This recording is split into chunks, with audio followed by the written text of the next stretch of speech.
Gary was sold.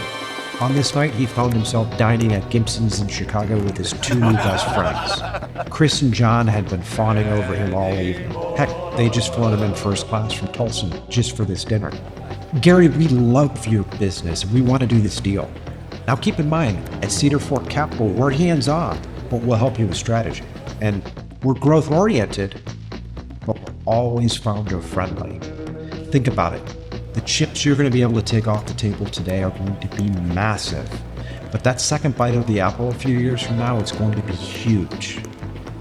Chris nodded in approval and joined in. Gary, I've been doing this for a long time. And I just know a good partnership when I feel it, and this just feels right. And did it ever feel right to Gary? As John reached over to grab the check, he noticed Gary eyeing his watch. Hey Gary, you like that? Here, try it on. As Gary felt the weight of the solid gold Rolex Daytona on his wrist, Chris chimed in. Wow, Gary, that looks great on you. Judy would love it. You know, it takes most people 3 or 4 years on a wait list to get one of those. But you being a Cedar Fork man, we can get you sorted pronto. You'd be one of us, Gary. And it was in that moment when Gary realized he had finally joined the club. Real executives were recognizing him for his abilities and his life's work. As Gary reveled in the moment, John stood up. Hey Gary, time to go. Courtside tickets for the Bulls. And with that, the whirlwind relationship was consummated. Within 60 days of that dinner, Gary received a wire transfer for more cash than he had ever seen in his entire life. Gary now owned 30% of a platform company in partnership with private equity. And a journey that began with excitement and anticipation soon gave way to a very different reality. By month 6, Gary was struggling. Sure, he was still in contact with his new friends John and Chris, but instead of smiles and adoration, they questioned his every decision. The Cedar Fork guys did keep their promises. However, they were slightly different than how Gary understood them. When they said they had a hands-on management style, what that actually meant was they would micromanage the living shit out of Gary and his team. When they said they would help with strategy, what they actually meant is Gary could barely take a dump without their permission. When they said they were growth-oriented investors, what that actually meant was every month they would deliver Gary and his team a seemingly impossible set of KPI targets to hit. This should be interesting. And the Cedar Fork guys talked a big game about being founder-friendly, but at the most recent portfolio company meeting, Gary was hard-pressed to find one single portfolio company that was still managed by its founder.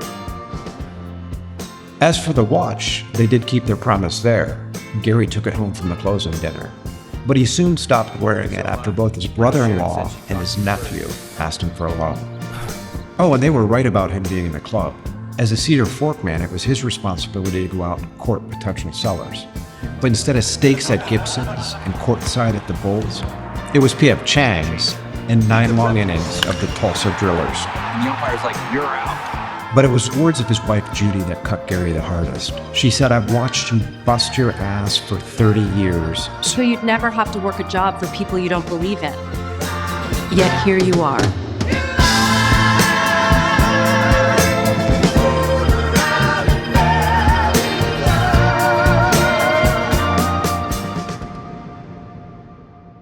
Hi, I'm Paul Giannamore.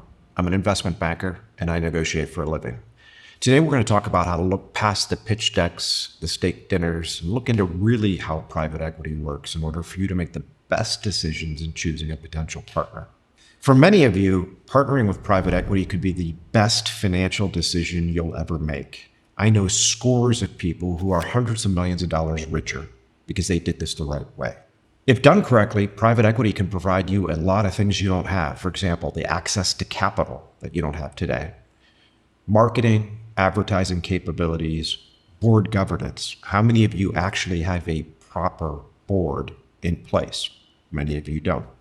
The ability to hobnob with other portfolio companies and learn from CEOs. You're part of the club, so to speak.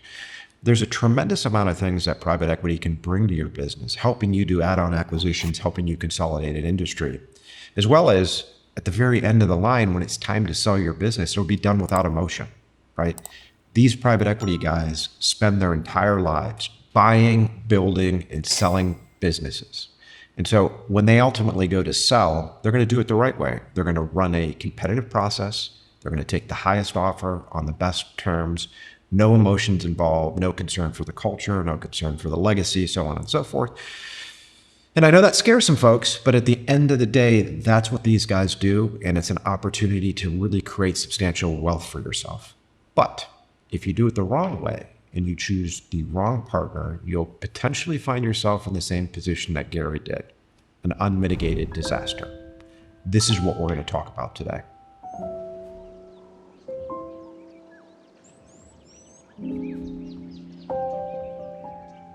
Broadly speaking, there are two types of individuals who sell to a private equity firm. First is the person who doesn't give a shit. Second is the person who cares very deeply. So for the first person, the sale to a private equity firm is just a means to an end. It's an entire change of control. This might be an individual who's getting up in years and just wants to retire, hires an advisor, goes out to a full process. In the competitive process, the private equity firm prevails as the highest bidder. Now, the private equity firm might look at this and say, well, we don't necessarily need this seller as CEO. We've got an operating partner we can bring in. We've got a CEO we can recruit. So this person's able to sell the business, take all their cash up front or roll a very small portion, transition over a relatively short period of time. So it might be 6 months, might be 12 months, might be 18 months. But at the end of the day, this person gets the cash in the bag, walks away, doesn't have to worry about the business. Now, the majority of us are folks who care very deeply about the business and might use private equity as a tool to not only diversify our wealth, but magnify that. So for example, we might sell 70% of the business today. So we take the proverbial chips off the table, cash is in the bank, we can deploy it elsewhere. Now we've diversified the wealth that we have locked up in our business. And then we can roll some equity, it might be 20%, 30%, 40% into NewCo. So this is in partnership with the private equity firm. And in those cases, I find that sellers fall kind of on a broad spectrum. Some want absolute control of their business, and they want private equity to come in as kind of a relative silent partner. Others are more interested in diversifying their day-to-day lives. So, I've been CEO. Now I want to be a figurehead or a spokesperson. I want another operator to come in. And then some folks want to really just step back and be on board. And as we talked about in the private equity survival guide, the most important thing that you can do at the onset is determine what it is you want to do. What are your goals and objectives? Are you person one, you just want to take cash and run? Then private equity might work for you, but that's not where you want to focus your efforts. You want to focus your efforts on a competitive sale process. And if the private equity happens to be the highest bidder, then boom, you're done. But if you're looking at this saying, hey, I might have 5 or 10 more years in me, and I have built an interesting business, but I don't have the same sort of access to capital that my competitors have. I don't have the skill set and experience to do a lot of add-on acquisitions, but I know a lot of potential targets I could go out and buy. I might need to upgrade my financial systems and bring in a slightly better CFO that I have right now, which is really just a glorified bookkeeper and accountant. Private equity might be a phenomenal way for you to accomplish those goals, all the while diversifying some of your wealth, as well as putting you in a position, instead of owning a business that's worth $100 million 5 years from now, it might put you in a position to own a sliver of a $750 million business 5 years from now. Unlike this first group of people where the focus is the headline price, in this group, the focus isn't on the headline price, it is on the partner. And that's what we're going to focus on today.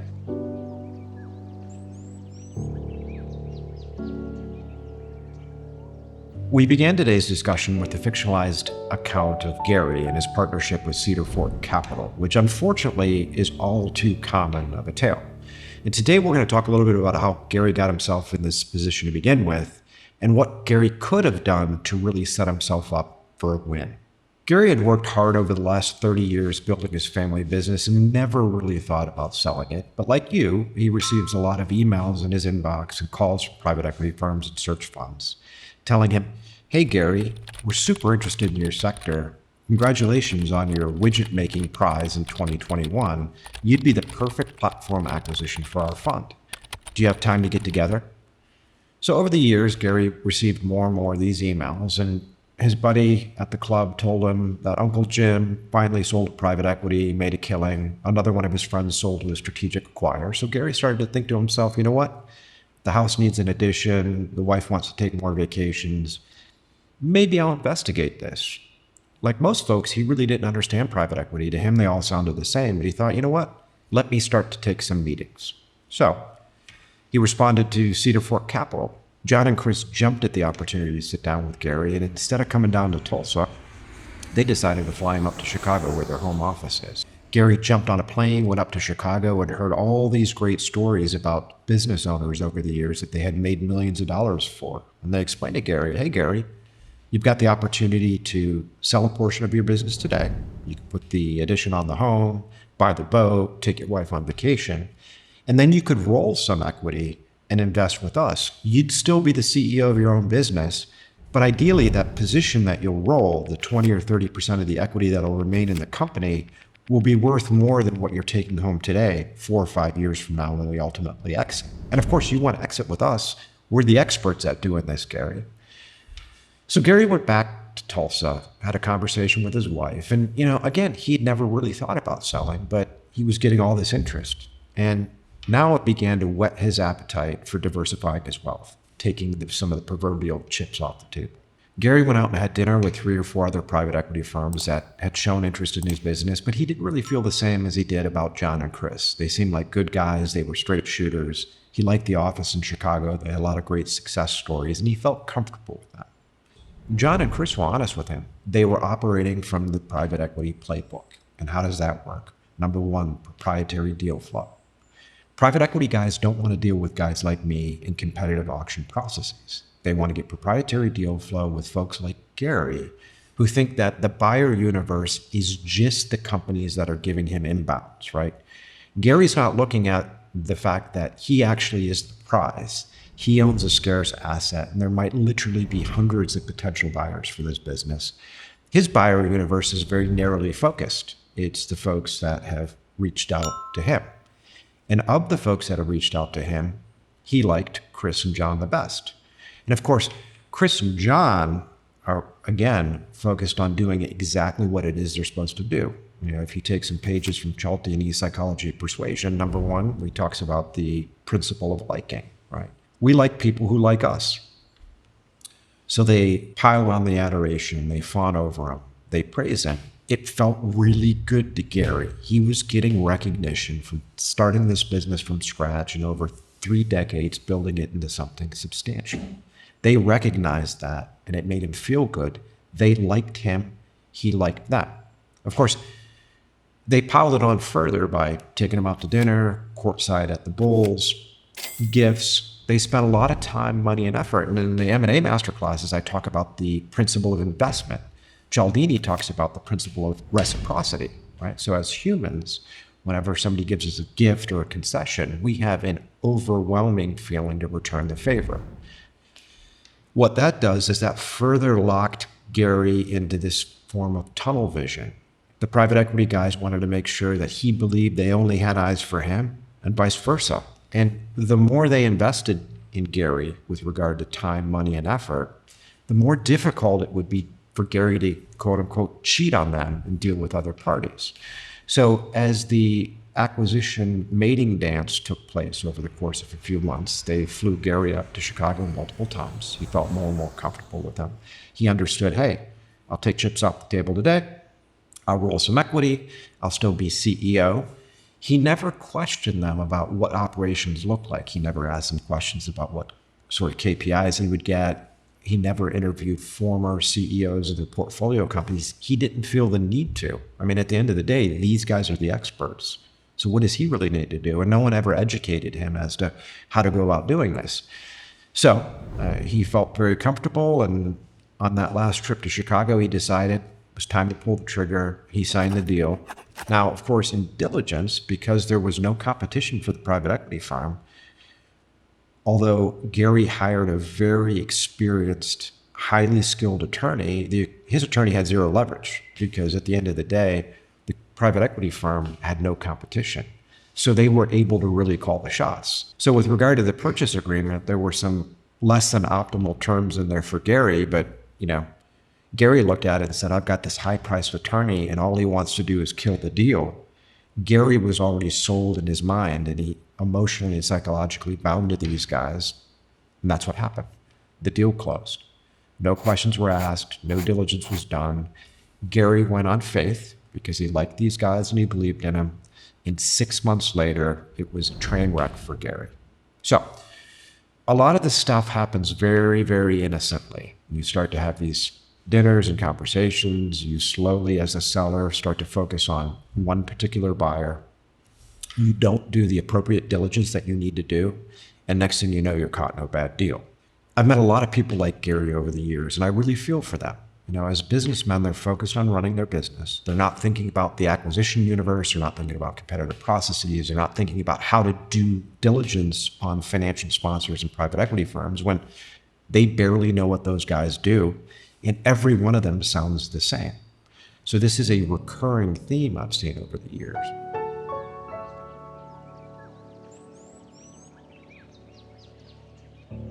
We talked about what Gary did. Here's what Gary should have done to put him in the absolute best position to get the highest price, the best terms, as well as the best post-deal outcome. Now, the first thing he needed to do was shift his mindset. Gary, like many people, get these emails and calls and they believe, okay, this is the acquisition universe. That's not the case. Gary has to realize that he is the prize and his business is a very scarce asset. And there's going to be a lot of potential buyers vying for this. So he needs to think from an abundance perspective, and he needs to go out and be the hunter rather than the fisher. And I've talked about this on the Sell-Side M&A Masterclass. When you're selling a business, you don't wait for buyers to come to you. You go out and locate those buyers and you run a competitive process. By introducing competition, the Cedar Fort guys would not have been able to squeeze him on terms and price, because the more optionality Gary has, the stronger his resolve is in negotiating. So, number one, mindset shift. Number two, run that broad process. Number three, he is in a position to choose. He does not need to be chosen. He is interviewing the private equity firms, not the other way around. So he needs to take control of that process. And so Gary decided, hey, I've got a wonderful investment opportunity. I've got a 5+ year horizon. I want to take some chips off the table. I want to build this thing and I want to exit it for a massive payday 5 years from now. Now I've got to find the right partner. And so instead of finding himself in the position where he's talking to Cedar Fork and maybe one or two other players, now he's got 50 or 60 private equity firms. He's gone out and researched which private equity firms have made investments in my industry, both past and present. They certainly get contacted. Which other private equity firms are generalists and would likely take a look at my industry and my business? They get contacted. You go broad. It might be 40, it might be 50, it might be 200 private equity firms. You might sprinkle in 5 or 6 strategic acquirers just to push upward pressure on price. But you run that full process. And then once you whittle it down, you get it down to the last maybe 2, 3, 4 players. You've pushed up the price. Gary was originally focused on the headline price, but as I said earlier on in our discussion, it's the pros that are really focused on the partner. Once you get that price up to where it should be, now you focus on the partner. So once you've got those 2, 3, 4, 5 private equity players, now you're able to go sit down with them and you start asking them questions. They begin with, who are you, right? So what fund are you in? Are you in fund 1, fund 2, fund 3, fund 4? Sometimes when they're in the first fund, that means that the private equity group is new, right? They've just raised one fund. And that might be risky, right? They don't have a track record. You got somebody that's in fund 5 or 6, especially 5 or 6, and you've got the same limited partners or LPs investing in each of these funds. They've got a track record, right? These LPs are coming back. They're getting a return. So they want to invest in the next fund. And, oh, we did a great job. Next fund. I'm not saying that you shouldn't partner with somebody in fund 1. I am an LP in a brand new fund. I'm in a fund 1 right now. But the reason why I'm in the fund 1 is because the guys who put this firm together came from other firms that I respect. They have a track record, and I think they're going to kill it on this. So for me, investing in fund one was exciting. Again, I don't think you should exclude a private equity firm just because they're fund one. It just means you have to do a little bit more diligence. You might want to talk to their LPs. Now, you sit down and you ask private equity firms that. Hey, one says, I'm in fund two. Okay, well, where are you in fund two? How much capital have you already blown through in fund two? Well, fund two is $1 billion fund and we've spent $500 million already. Well, 50% of the fund is now extinguished. So how much runway will there be for you? And so you can take that when you sit down with the private equity fund, and now you're writing down your questions and you're going to cross-reference everything with the past portfolio companies, right? So, Paul, we're in fund five and, we're about a third of the way through. Okay, that might be acceptable. When I check the references, or rather when Gary checks the references, now he's going to be able to talk to the other CEOs and say, hey, where were you when you partnered? Where were they in the fund? Were they at the beginning of the fund, the middle of the fund, the end of the fund? And how did that impact you? You'll be able to ask them, how many platform companies will you acquire in this fund? I mean, it's like, hey, you've got $1 billion fund and they're committing, $150 million in equity per platform company. How much is left over for acquisitions? So understanding how many platforms will fit in each fund, of course, is important. And then getting the private equity firm to commit to you up front. It's like, hey, I've got this great business in Tulsa. You're spending $100 million on it. And there's a lot of potential acquisition opportunity out there for us. I, as Gary, want to grow the heck out of this thing, and I want to do a lot of different deals. I don't want to be reckless, but I think I know a lot of competitors we can go out and buy. How much capital are you setting aside for me to do M&A?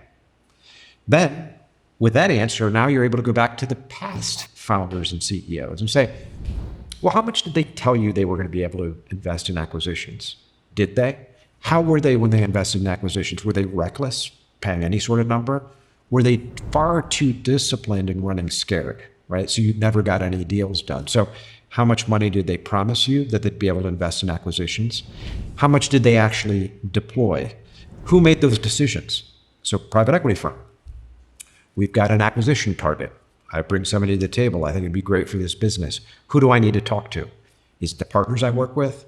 Does the investment committee, whom I don't even really know the investment committee, and they don't really know my industry, they're just finance nerds, are they the ones making the decision as to whether or not I can go out and make this acquisition that I think is going to grow the shit out of my business? I don't know. So I need to know that. What do the LPs have to say? I mean, do we have to go to LPs and ask their permission for us to do an add-on acquisition? Like, how far on does this actually go? Like, what does the decision tree look like? And then again, cross-reference that with the past portfolio CEOs. What did they go through? What was it like to actually do a deal? How did they have to support that? Was the fund reckless? Was it too disciplined? Where was it? So I think these are all important questions because, again, if I'm Gary and I think to myself, my deal is $100 million, I'm rolling $30 million into this, so I'm going to own 30% of this, then I want to go out and do deals. How much is available for me to acquire? Like, I know that I can go out and spend $300 million and I can grow this business. Does that capital exist? How do we fund this? Gary would also be wise to ask each private equity fund what their required rate or targeted rates of return, their IRR or multiple on the fund is. So some private equity firms will say we need to earn 3x our money, or we've got an IRR target of 25%. That's all well and good. Those are the targets. Now, go back to the CEOs. Hey guys, what did they tell you the targets were? What did you actually get out of this? John, you sold your business to XYZ Capital for $100 million and you exited. How much did you exit for? What was your internal rate of return on your investment? Past practice, of course, doesn't guarantee future performance, but it certainly illuminates how these guys operate and how disciplined they are in deploying capital. So asking the questions first to the private equity firm, make your list, get them all figured out, and then cross-reference it to determine if what these guys are saying is actually true. I mean, what you might hear is, hey, we're really hands-off. We let the founders make all the big decisions, and then you talk to the former founders, and they're like, hey, they didn't let us do jack shit. Like, I'd asked for permission to take a dump. That'll inform you how honest these guys are being with you.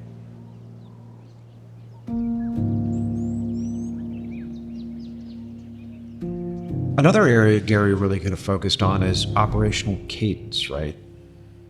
Cedar Fork said, we're hands-on, but we help you with strategy. Gary really didn't get into the details. What does it actually mean? So again, if we start with the private equity firms and then we cross-reference with former portfolio or platform presidents, we can get a really solid idea of what's going on. So, for example, questions that Gary might have is, okay, who actually is forging strategy for the company? Who's actually putting together the budgets and the forecasts and the targets that we need to hit, right? Is this something that's mandated from the top down? We've got some finance nerds in the background saying, hey, this business should be growing 15% per year organically, which is near impossible. Or is this something that you and your team are using aggressive goals because obviously you're an investor in here and you want to grow the heck out of this business, but is this coming from you or is it coming from them? And again, portfolio presidents, how do they deal with you? What's the cadence? Do you report to these guys daily, weekly, monthly, quarterly? And what level of approval do you need for ordinary day-to-day decisions? Does the private equity firm and the board step in for big asset disposals, acquisitions, refinancings, or if you need to buy a new truck or hire a new mid-level manager, do you have to go to the board? Again, ask the questions of the private equity firm, cross-reference. When I talk to sellers who've sold to private equity, I hear a variety of different things, and it's a spectrum. On one end of the spectrum, I hear, hey, I've been buried in constant Zoom calls and updates. On the other end of the spectrum is, hey, Paul, I feel like I didn't even really do a deal. We have quarterly board meetings and they check in to make sure we're hitting our numbers. But other than that, I don't hear from them.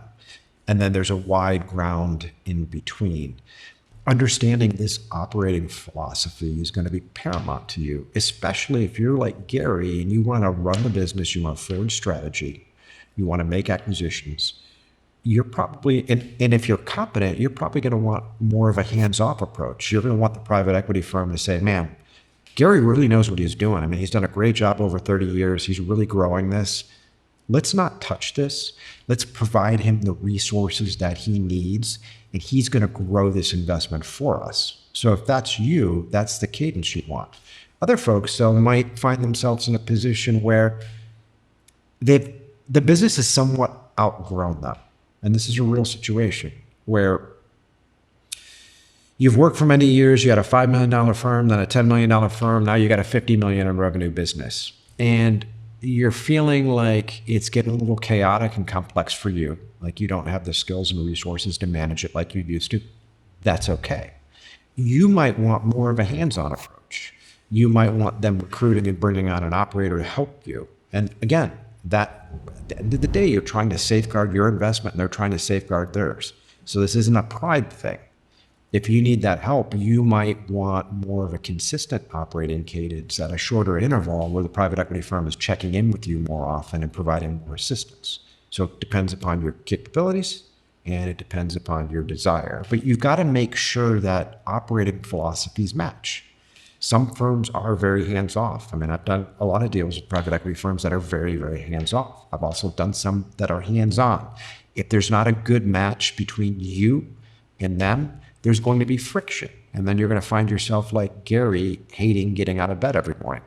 One of the most important things when partnering with private equity is actually starting off on the right foot. And what I mean by that is making sure that the deal terms are appropriate from the get-go. So you get to the closing table, then you get into post-close, you don't have all sorts of awkwardness. Let me give you some examples. If you're partnering with private equity, are you investing pari passu with them? So in Gary's case, he rolled 30% of that business, a $100 million transaction, $30 million gets rolled. Now he's partnered with Cedar Fork Capital. Do they both own the same slug of equity with the same rights? Are they both in at common? Are they in at common and preferred? Or does the private equity firm have any liquidation preference, for example, on top of that, meaning that they get paid out before Gary does in the event something goes awry?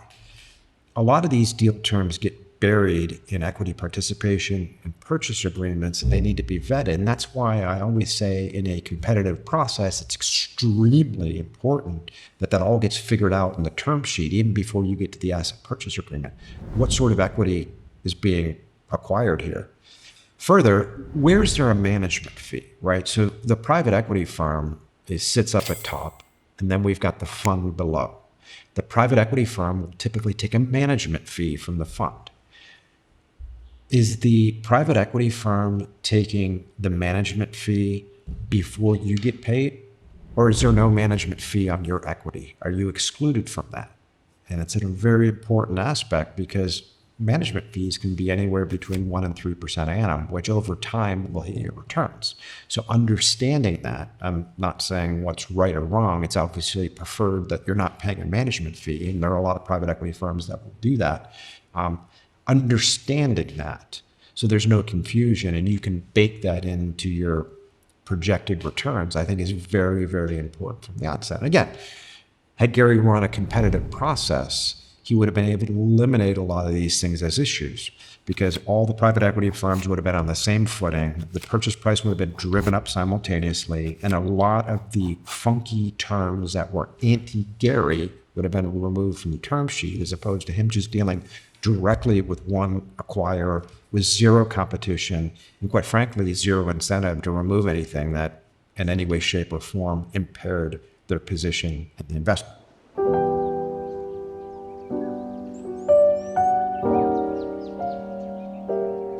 Gary would have been very well served to focus on what corporate governance looks like post-closing.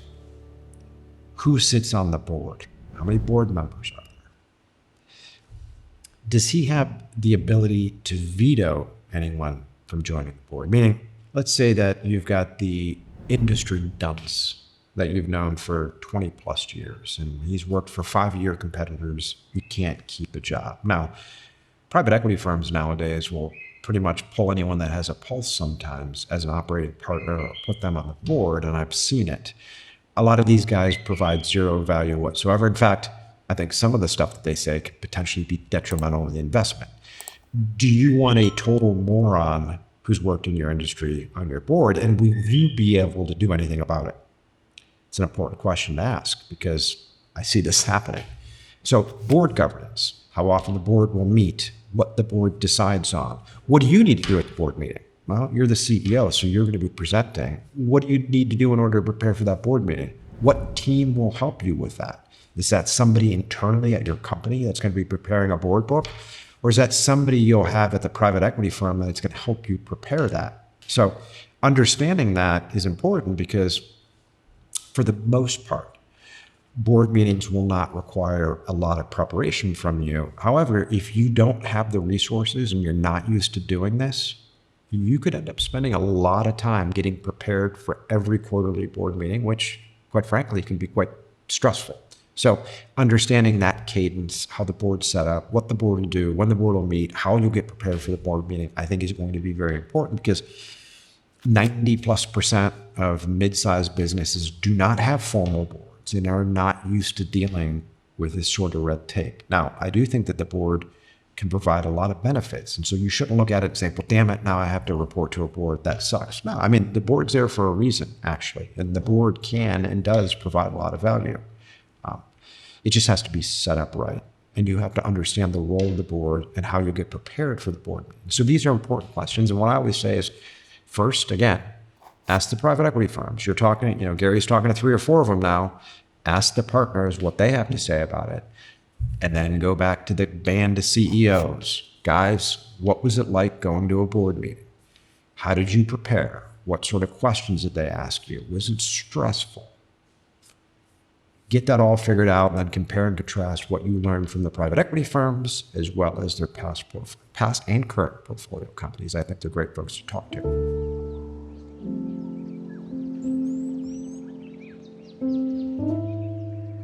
An important aspect of partnering with private equity, of course, is the exit, right? The front-end consummation of the deal. It's not like selling to a strategic acquirer where you take 100% of the cash and you walk away. No, you're now a partner. And so you've got another 10, 20, 30, 50% of the business still locked up with these guys. So at some point there needs to be an exit. So when you sit down with the private equity firms, the primary questions you want to get out of the way right away are like, how would you intend to exit this business? Now, If you're a lower middle market business doing 20 million in revenue, the chances of them taking you public are slim to none. So that's probably not an option. But if you've got a much bigger firm, that might be an opportunity. Either way, how do they intend to exit? When, right now, on the onset, do they think they would attempt to exit it? Well, of course, it depends on the fund life cycle and how much cash they've already committed, amongst other things like economic conditions. But at least try to get a ballpark idea. Hey, Gary, we think we're probably going to hold this 5 years or 3 years. Try to understand that to make sure that there's alignment, because you as a CEO might have certain goals to accomplish that might take you 5 years to do. And if they want to do a quick exit, that might complicate things for you. So you have to think about timeline to exit. What are they going to, how will they intend to exit, right? Will it be a sale to a strategic, potentially another private equity firm? And I bring this up because if they think they might sell to another private equity firm, what's the chances of you having to go along for the ride? They hold you for 2 years. Bigger private equity firm comes in and says, hey, we want to buy this, but you know what? We need Gary to come along with us. A strategic acquirer might not require that, but potentially a private equity firm would. So it's important to understand, okay, what happens if that's the case? And I don't want to do that.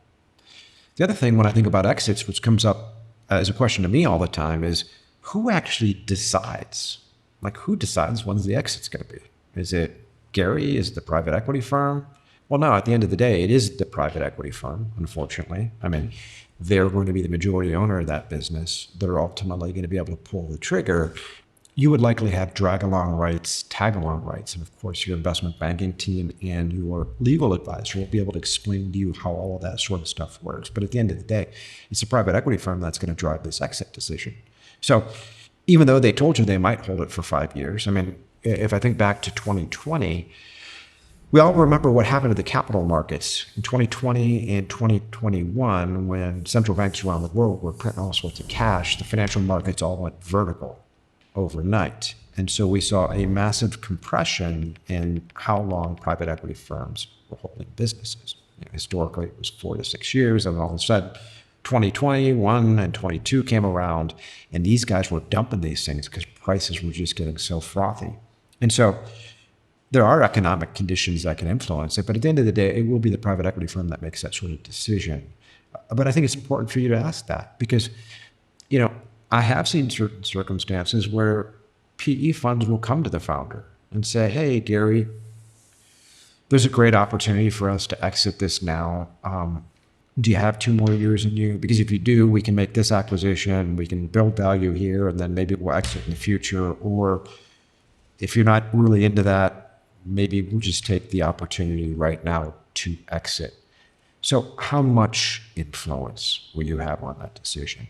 Are these the types of guys that are kind of come and ask you about that? Or are they the kind of guys that you're going to wake up one day and they're going to say, hey, we hired an investment bank and the business is on the market? Again, take what they have to say now and then cross-reference it. You've got a handful of CEOs who've been through this, who have now exited with this very private equity firm.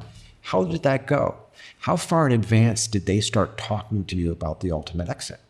Was it 6 months? Was it a year? Or did you find out when the business was already on the market? What sort of participation did you have in the sale process? Were you going to bake-off meetings with acquirers? Did they keep you in the background? Did you have any choice? So was this purely a financial decision? The company was sold to the highest bidder? Or maybe you intervened a little bit and somebody was willing to pay a little bit less, but you thought it was a much better cultural fit for the business. Did the PE guys listen to you? Now, you might not care about that, but there are some people out there who are not going to want their baby that they founded and partner with a private equity firm, and then all of a sudden now the private equity firm is turning around, selling it to their arch enemy, right? That might be you. And if that is you or potentially you, that's a really good decision to not only help up front with the private equity firms, but also the band of former CEOs to see how they dealt with that.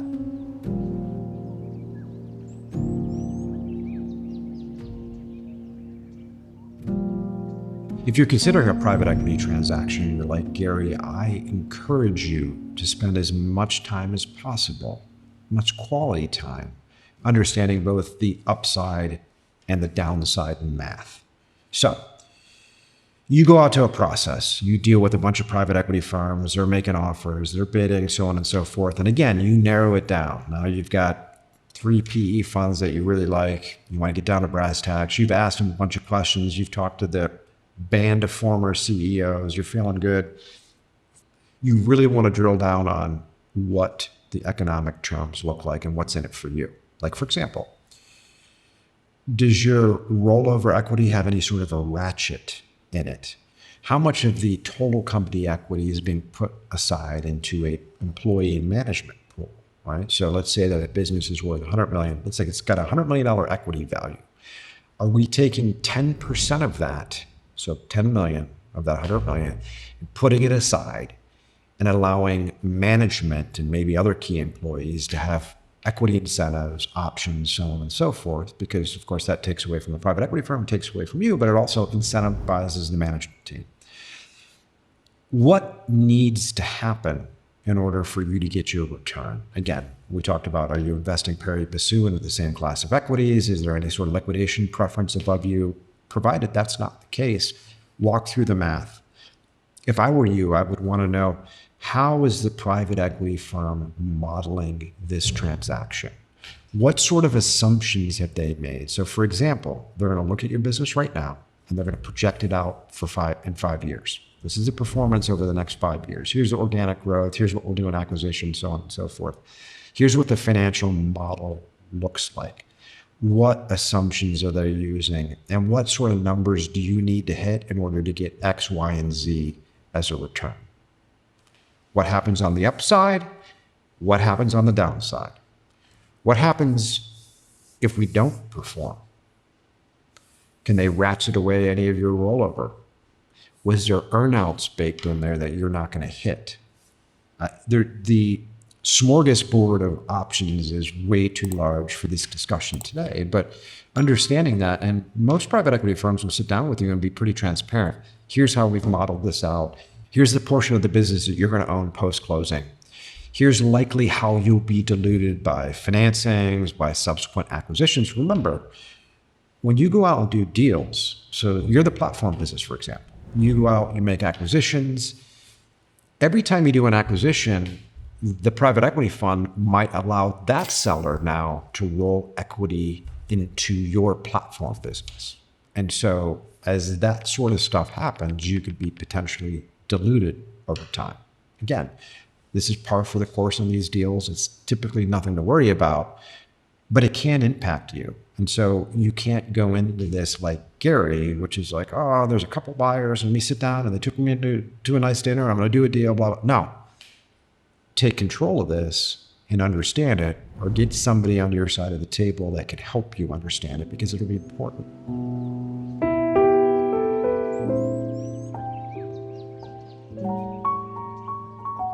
You know, the issue I raise now, obviously, is largely if you're a platform acquisition. In a perfect world, you'd be a platform acquisition and you'd be able to do add-on acquisitions and grow and exit in the future, but the majority of us will be add-on acquisitions. And an add-on acquisition, as we discussed in the private equity survival guide, is exactly what it sounds like. It's an acquisition that adds on to the platform.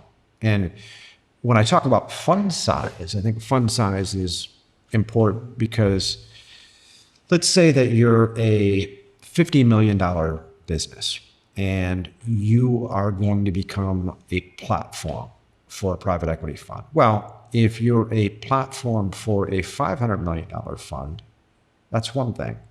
But if you're a small platform for a $2 billion fund, it's akin to, if we imagine for a second, Gary owns Breeze Airline, right?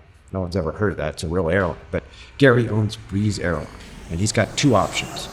You can deal with middle market private equity fund. That's going to make Breeze the platform and then go out and acquire a bunch of other small regional airlines under him. Or big fund here wants to get into the airline industry. And they're like, you know what, Gary, we like you, we like your business, we want to buy Breeze Airline. Fine. Well, they buy Breeze Airline and then 3 months later, they get an opportunity to buy American Airlines. And they've got the funds to do it. So they now take American Airlines private. I can guarantee you they are not going to rebrand American Airlines Breeze Airlines, right? Your business now will be American Airlines, whereas if you were Breeze Airlines for the smaller fund, they can't buy American Airlines. Breeze Airlines will likely stand as the platform. A lot of sellers are emotionally attached to their business and the name and so on and so forth, and they don't want these things touched.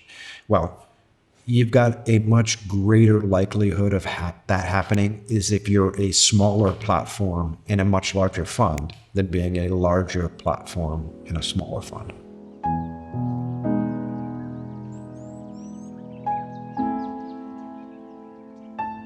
So for advisors out there, you might be asking yourself, well, Paul, when you're working with a Gary, how deep into the weeds do you actually get with diligence on each of these private equity firms? And that is a great question. I, over time, have tended to shy away from actually making the CEO calls or being on the CEO calls. So years ago, we used to do diligence on PE funds. I used to hop on a call with the private equity fund. We would be with the client. We would ask a lot of the questions on the client's behalf, and we still do that. But now when it's time to kind of do the cross-referencing, I used to actually get on the call. So I would be with my client. We would be in the office, or we might be on a conference call, and we would call Joe Blow, right? Hey, Joe, I saw you were part of Cedar Fort Capital for 3 years and you exited. And Joe's like, well, how'd you get my number? Did they give you my number? No, we did some research and we found it. Joe was a little bit surprised. Somebody would be checking that reference. And Joe then would get an opportunity to talk to Gary, and they would have a chit chat about what life was like at Cedar Fort. And what I realized over time is that the past references, especially when they had anything less than glowing, would say more when it was one-on-one with Gary, for example, the client, than with both Gary and myself on the phone. So over time, I just quit getting on those calls with former CEOs. I think it's a great opportunity for CEO and CEO to talk. They speak each other's language. They can ask a lot of those questions. I think it flows better, and I don't feel like they're as closed in, the references, when it's just one-on-one with the potential seller. So my recommendation, of course you can do that, but my recommendation would be let the client have those calls one-on-one. Of course, you though can drive the conversations with the private equity funds. Now, if a client is not outgoing and is a little bit timid asking those questions, sure, you should take a run at it. But the way that I do this is I make sure that the client has a smorgasbord of questions. Here's the questions. Here's why you should be concerned with this. Here's why you might want to ask this question. I provide that to the client. I get them thinking about it. And I actually like them to drive the questions, because I find that actually, quite frankly, when Gary asks the question in his own words, it's way easier for the private equity firm to respond in a way that he would understand. When I ask them, they're talking to another finance guy and they're using jargon. But when Gary understands the questions and Gary can ask them himself directly to the principals of the private equity firm, they really try hard to speak his language. So I feel like it's much more effective if you get the Garys of the world or your clients to actually ask the questions, both to the private equity funds as well as to the reference points. Now, I'll put a link below in the description, and I'll put a sample question sheet. Anyone can download that, whether you're a potential seller or another advisor, to look at what we provide clients. In addition to providing clients with questions, we've got to do the research, right? Like, we've got the databases, we've got the research teams, we've got the analysts, so they can dig in. I can give them, 40 private equity funds. They can pull all the platform acquisitions. They can calculate the add-on acquisitions using press release, using databases, using a lot of the stuff we have in-house. And they can provide the client kind of a full dossier on each private equity fund. Now, we don't want to do it on a ton of them.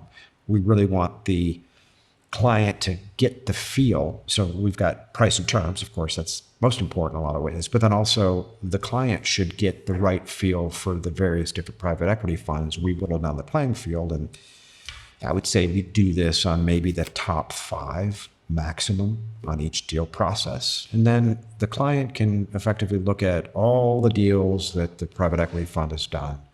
They can look at who the former sellers were, the partners, did they stay around? So we try to go above and beyond and say, okay, Cedar Capital bought ABC Company. And ABC Company was founded by Joe Smith. And so we see Joe Smith was the CEO for 2 years, and then Randy Coleman is now the CEO. So what happened to Mr. Smith? Did he quit? Was he fired? Was he run out of Dodge by the sheriff? We need to understand that, but it gives us a really good reason to talk to both Coleman as well as Smith, right? And we've got that on the document so that the client can see that. So I really encourage you as an advisor to do the research and put your client in the best position, because from the private equity funds, and again, I think most of these guys are straightforward and honest, and a lot of them everyone's got a shit show of a story, right? Almost all of these guys have had some sort of busted transaction, or they've retraded, or something bad's happened. A lot of them will say, hey, we're not proud of this, but here, talk to this guy. Like, we could have done better, and we learned from this, and here's what we learned from it.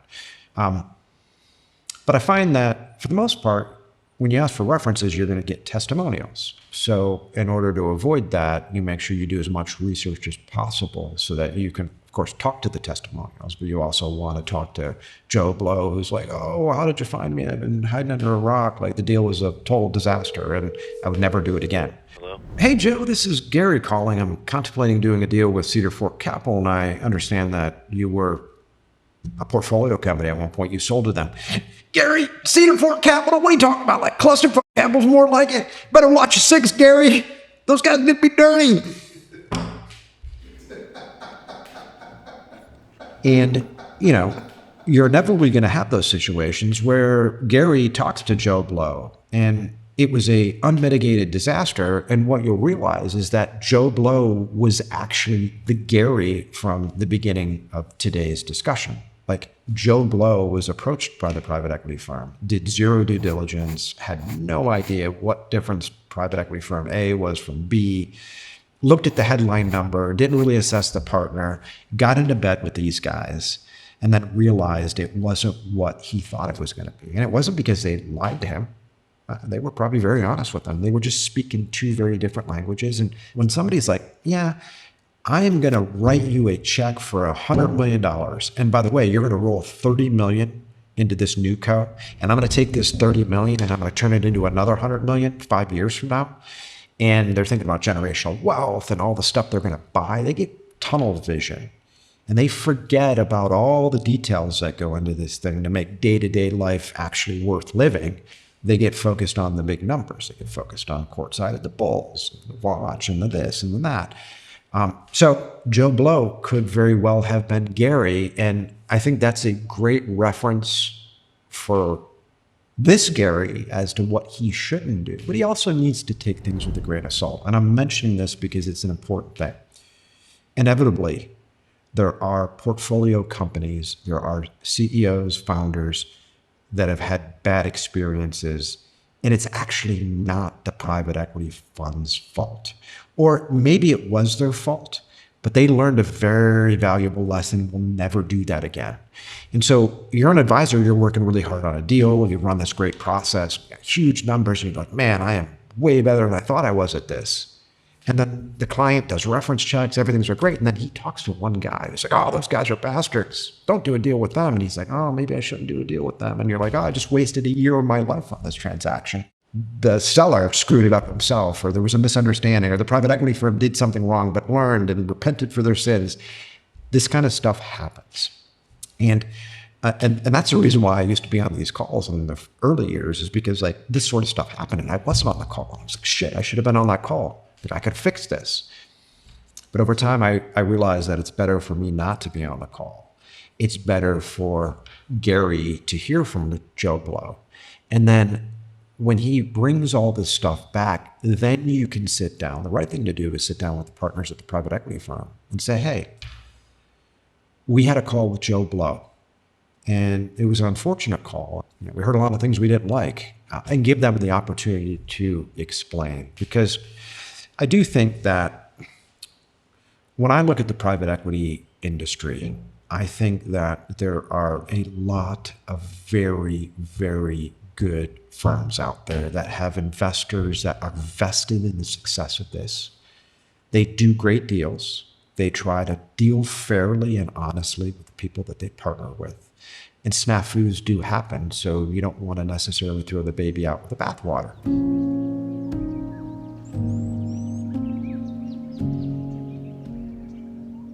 Another thing that I think is important for advisors to keep in mind is that it's your job to inoculate your client from the psychological and emotional impact of the buyer courtship.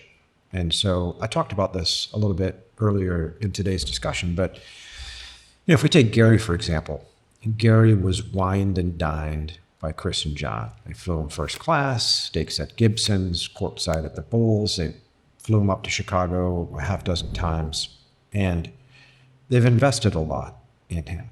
And, they fawn over him, they adore him, they get him, right? And so for a lot of these business owners that are effectively toiling in the vineyard, and then there's interest in them, there's interest in their company, it becomes very intoxicating. And, I've had clients say to me, well, the guys at Cedar Capital, took me out to all these dinners and sports games, and they spent a lot of money, and, well, no shit. That's their job. They're attempting to buy your business at a $30 million discount. I would say the $25,000 that they spent on entertaining you is probably a great return on investment, right? I mean, clients often do not understand what's going on. They can't feel it. I mean, when John and Chris demonstrate to Gary how much they like him, Gary's naturally going to like them. And when they spend all of this money on Gary, he's automatically going to want to reciprocate. I had a conversation with a client once who called me up because he ran into a relational on a deal.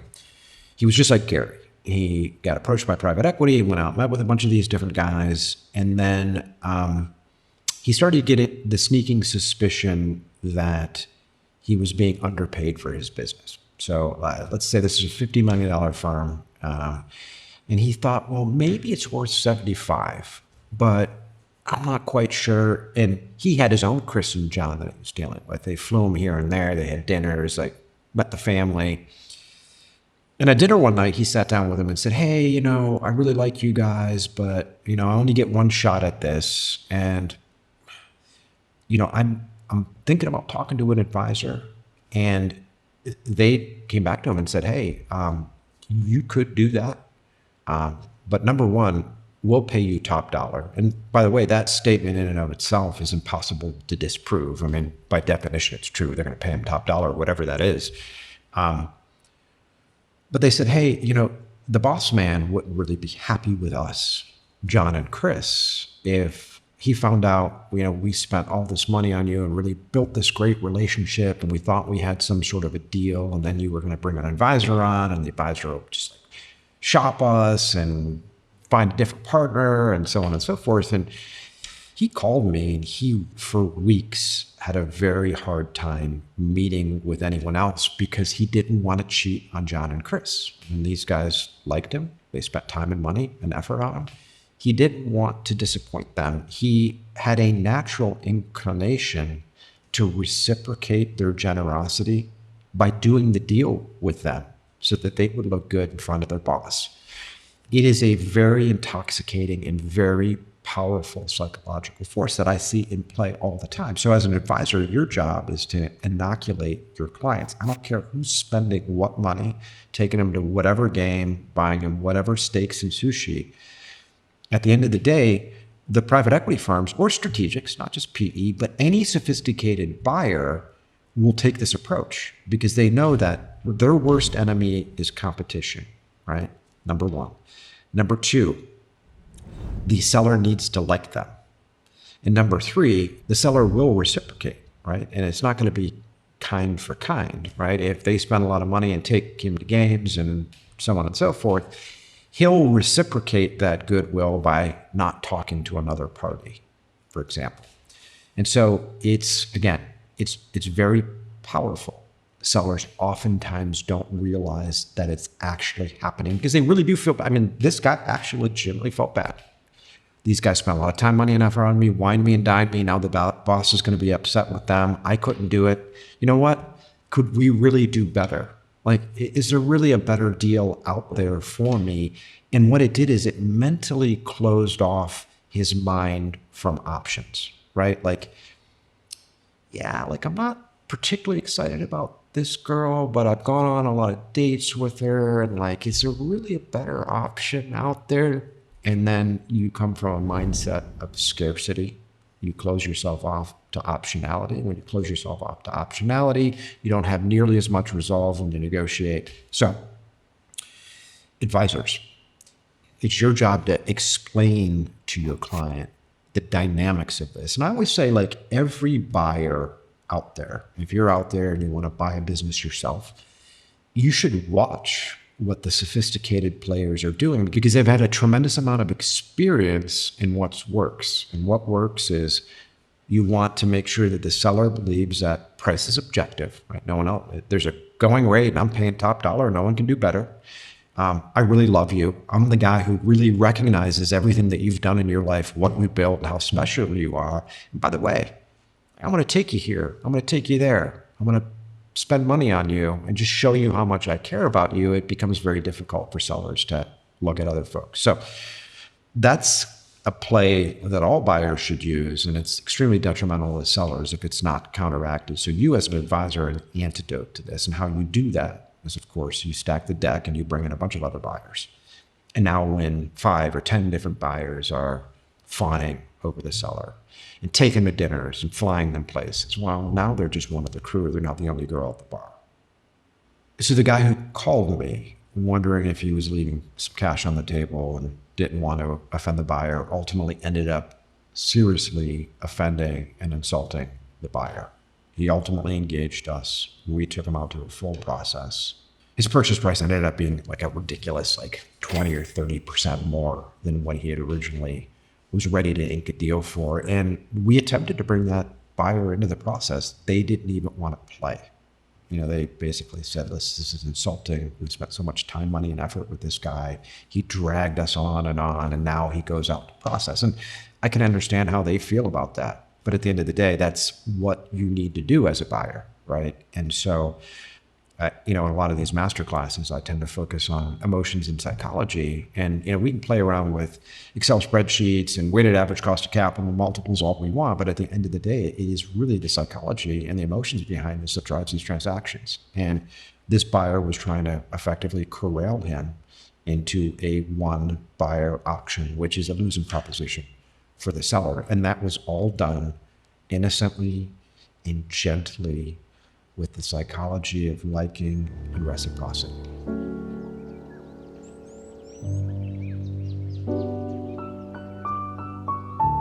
For business owners out there, I think it's important to take a step back and look at the big picture here. Today, we talked a lot about some of the nuances and questions that you should ask a private equity firm. And while Gary should have done that, I think the most important mistake that Gary made is he didn't frame this up correctly in his own mind.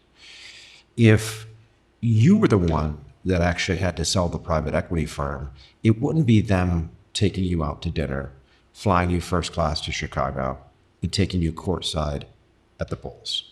You would be the one doing that. And what that demonstrates is that you're actually the prize. You own the scarce asset, and there are a lot of them, right? I mean, literally, by definition, they have to come out and sell themselves to you. So you need to take that information and realize that there's a plethora of these guys. It's their job to limit the playing field and narrow your vision to only look at them. If you ask none of the questions that we talked about today and can frame this the right way in your mind and have the private equity firms compete to invest in your business, you will be so far ahead of Gary, it won't even matter. And then you layer on the fact that you're educating yourself and you're starting to understand the nuances of how the different private equity firms operate differently from each other. and then you can think about what sort of private equity firm would be a good match for your personality and your goals, you can really put yourself into a position where a transaction could be a slam dunk for you. Here at Potomac, we love to kill it for our clients. And I think that education is the cornerstone which allows our clients to make the best decisions for themselves. The more you can understand about the nuances of how strategic acquirers work, how the operations of private equity firms work, and the psychology and the tactics of an M&A transaction, the better you're going to be when it comes time to pull the trigger. If you own a business and you're being contacted by strategic acquirers, search funds, private equity firms, and you're trying to size up what you might do, take a step back and give us a call. We'll help you forge a plan, whether that exit is a year from now, 5 years from now, or 10 years from now. We'll help you think through a plan that is specifically tailored to your financial goals and objectives. So please contact us directly. I've put a link to the contact form in the description of this video, and you can also contact me directly on LinkedIn. Again, you can click on the link below to download the questions you should ask private equity. This is a culmination of 20 plus years and billions of dollars in transaction with private equity. And these are the questions that I recommend clients ask private equity firms before they do a transaction. It's probably something you're not going to want to miss. Further, if you got value from this video, you're not going to want to miss what we have coming up here in the coming weeks. We'll be doing the Valuation Masterclass. We'll be kicking off the Buy-Side M&A Masterclass, and we've got a lot more to say on private equity. And feel free to share this Masterclass series with somebody who you think might benefit from it. Again, I'm Giannamore. Thank you for joining me today, and I'll see you on the next one.